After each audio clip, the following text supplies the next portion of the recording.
আপনারা জানেন অত্যন্ত একটা প্রাণবন্ত পরিবেশে আমরা সংসদ শুরু করেছিলাম। একটা পর্যায়ে বিরোধী দলের মাননীয় সদস্যবৃন্দ ওয়াকআউট করেছেন। তো তারা এখানে বক্তব্য রেখেছেন আপনাদের কাছে।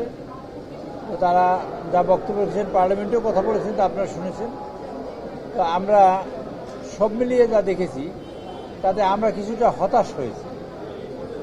তো হতাশ হয়েছে এই জন্য যে সংসদ, ওখানে তারা বলেছেন যে তারা সংসদ ডাকার জন্য মাননীয় প্রধানমন্ত্রীকে চিঠি দিয়েছেন। প্রথমত হলো বিরোধী দলীয় কোনো সদস্য এখতিয়ারই রাখেন না সংসদ ডাকার জন্য প্রধানমন্ত্রীকে চিঠি দেওয়ার। তারপর রাষ্ট্রপতিকে চিঠি দিয়েছেন, তা পারেন না। তারপরেও যেহেতু চিঠি দিয়েছেন, তাদের প্রতি সম্মান দেখিয়ে আমরা আমাদের সংসদ আরো অনেক পরে বসার কথা ছিল এবং সেপ্টেম্বর মাসে, এখনো সেপ্টেম্বর মাস আসে নাই, আমরা মাঝামাঝি সময় করতে চেয়েছিলাম। তাদের প্রতি সম্মান দেখিয়ে আমরা এই সংসদটা এগিয়ে নিয়ে এসেছি এবং সেই সংসদটা আপনারা জানেন 27 থেকে বসছে। তাতে আমাদের অনেক অসুবিধা হয়েছে, সে অসুবিধা মেনেও কিন্তু আমরা 27 থেকে সংসদ বসেছি। এগুলো এক। 2 নম্বর হলো তারা আর 2টা অভিযোগ করেছেন। একটা হলো যে যেটা মূল অভিযোগ তাদের, যে সংবিধানে যে আমরা সংবিধান সংশোধন করব এবং সংস্কারের প্রশ্ন। এই বিষয়টা আমি অনেকবার আপনাদের কাছে বলেছি। সাউথ প্লাজাতে সকল বিরোধী দল, সকল দল মিলে যাহা কিছু স্বাক্ষরিত হয়েছে তার দাড়ি, কমা, সেমিকলন থেকে শুরু করে সব কিছুই আমাদের নেতা তারেক রহমান সাহেব বলছেন আমরা বাস্তবায়ন করব। বাস্তবায়ন করা সংবিধান সংশোধন ছাড়া আমার জানা মতে এখন পর্যন্ত, বহুবার বলেছি, আবার বলি, কোনো বিকল্প নেই। কারণ বিকল্প নেই এই কারণে, কারণ আমরা সংবিধানে ধরেন জুলাই সনদ অনুযায়ী ধরেন 20টা 30টা আমরা ধারা সংশোধন করলাম, বাকি ধারাগুলো আমরা কোথায় রাখবো, কার কাছে রাখবো? কাজেই সংবিধানে ইনকর্পোরেট করতে হবে। সেই জন্য একটা রেফারেন্স হিসেবে আপনাদের কাছে অনেকবার বলেছি, 1950 সালে সংবিধান অ্যাডপ্ট করেছে ইন্ডিয়া, আর 76 বছর বয়স 1926 সাল 2026, এর মধ্যে তারা 106 বার সংবিধান সংশোধন করেছে। আমরা কি ধরে নেব সেখানে কোনো এরকম কোনো পরিস্থিতি বা কোনো লোক নাই যারা সংবিধান লিখতে পারে নতুন করে? তা আমরা জানি পৃথিবীর কোনো স্বাধীন হয়েছে নতুন সংবিধান লিখেছে এমন কোনো দেশ আবার নতুন করে সংবিধান লেখে নেয়, আমার জানা মতে নাই। আপনারা জানতে পারেন বা আমার জানা মতে নেই। কাজে সকল গণতান্ত্রিক দেশে সংবিধান সংশোধন হয়। সেই কারণে আমরা বলেছি সংবিধান সংশোধনের জন্য আপনারা থাকেন। সংস্কারের প্রশ্নে একটা প্রশ্ন আছে। সংবিধানে যদি আমরা একটা কমাও পরিবর্তন করি, একটা দাড়ি, একটা সেমিকলন, সেটাই সংস্কার। সংবিধানে যা পরিবর্তন করবো তাই সংস্কার। কাজে সেখানে সংস্কারের কোনো বাধা নেই। আমরা বলেছি সদস্য বিশিষ্ট কমিটি করেছি, তার কমিটি করব। তার 12 জন হয়েছে, বিভিন্ন দল থেকে হয়েছে, বিএনপি থেকে দিয়েছে 5 জন, 7 জন, বিরোধী দল থেকে দেবে 5 জন। এই মিলেই আমরা সদস্য করব। আমাদের দরজা খোলা, আমরা খোলা দরজা রেখে তাদের নিয়েই ইনক্লুসিভ হয়ে আমরা এই সংবিধান সংশোধন করতে চাই।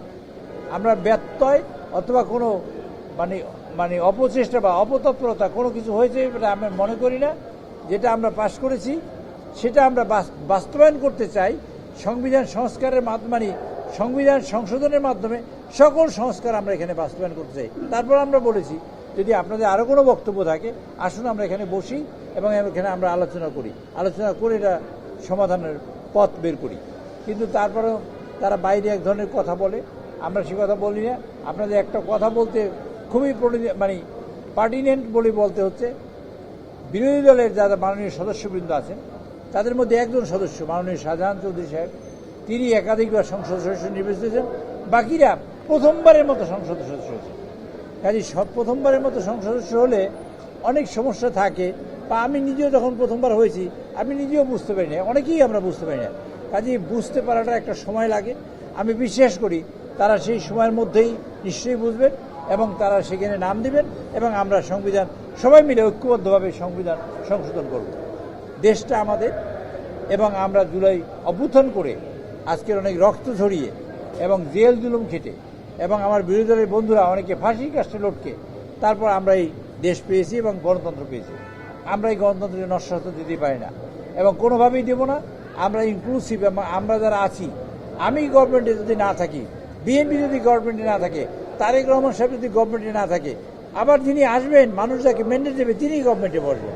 আমরা সেই জন্য সংসদকে 5 বছর চলুক এবং সংসদ নিয়ম মাফিক চলুক, সংসদ রুলস ও প্রসিডিউর অনুযায়ী চলুক এবং সংবিধান অনুযায়ী চলুক। সেটা আমরা চাই। সেটা চালাবার জন্য যা কাজ করা দরকার তা সবটাই আমরা করব। আমাদের ভুল ত্রুটি হতেই পারে, কোথায় ভুল ত্রুটি হয়েছে তা যদি আমরা জানতে পারি আমরা সংশোধন করার চেষ্টা করব। এ যাবৎ যা করেছি তার মধ্যে আমরা ভুল ত্রুটি পরিলক্ষিত হতে দেখি না। কারণ আপনারা একটা জিনিস লক্ষ্য করেছেন, সংবিধান সংস্কার করার জন্য ওনারা শপথ নিয়েছেন 2টা। আচ্ছা, আপনাদের একটা প্রশ্ন করি বা বলি আপনাদের কাছে, প্রফেসর ইউনূস সাহেব যে শপথ নিয়েছিলেন জুলাই যুদ্ধের পরে, জুলাই অভ্যুত্থানের পরে, সেই শপথটা নিয়েছেন এই সংবিধান অনুযায়ী।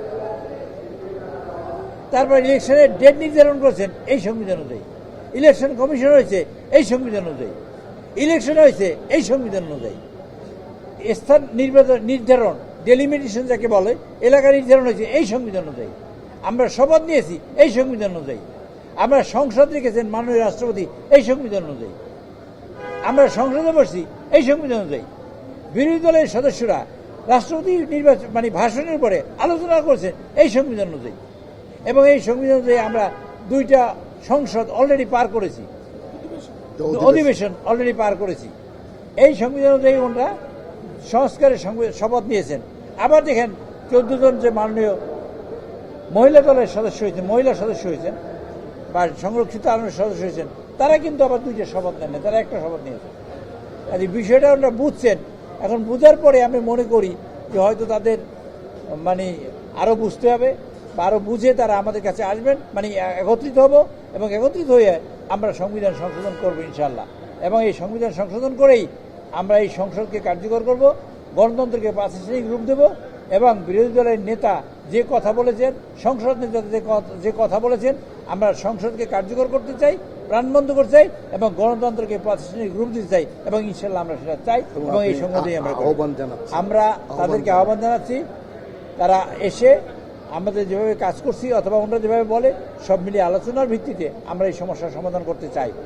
যে সেই সাথে আমি যারা সাংবাদিকবৃন্দ আছেন তাদের কাছে অনুরোধ করতে চাই, আপনাদের কলম কিন্তু পরিষ্কার রাখেন, কলম কিন্তু ওপেন রাখেন। কারণ এই দেশের গণতন্ত্র না আসুক তার জন্য অনেক মহল কাজ করে। সেটা আমরা ভুলে হোক, বুঝে হোক অথবা না বুঝে হোক পা দিতে পারি।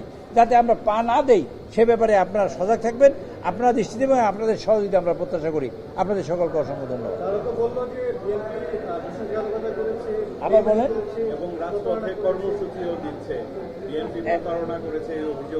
আচ্ছা, একটা কথা